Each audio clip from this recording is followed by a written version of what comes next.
안녕하세요. 오늘도 10분 영어 독서 챕터 3 읽도록 하겠습니다.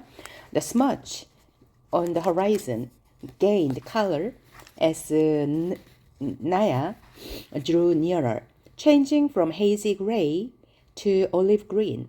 The dirt under her feet turned to mud, then sludge, until at last she was ankle deep in water. There was always so much life around the pond. Other people, mostly women and girls, who had come to fill their own containers. Many kinds of birds, all flap and twitter and cow, herds of cattle that had been brought to the good grazing by the young boys who looked after them.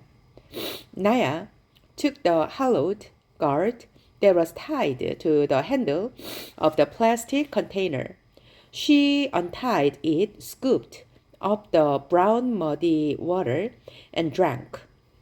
It took 2 goldfuls before she felt a little cooler inside. Naya filled the container all the way to the top.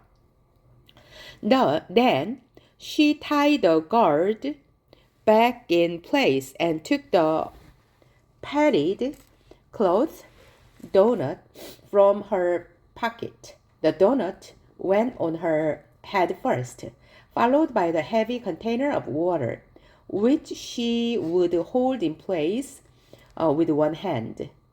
With the water balanced on her head and her foot still sore from the thorn, Naya knew that going home would take longer than coming had, but she might reach home by noon if all went well.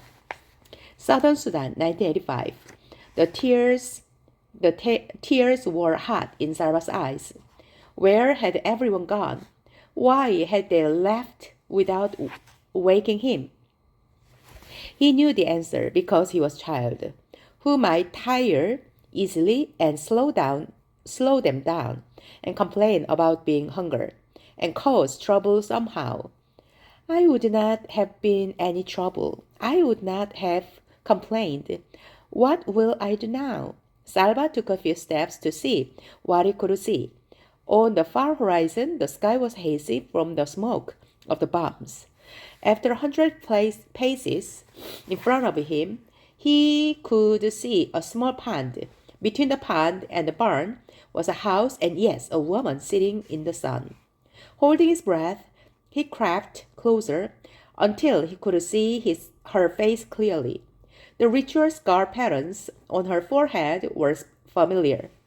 They were Dinka patterns, which meant that she was from the same tribe as Salva.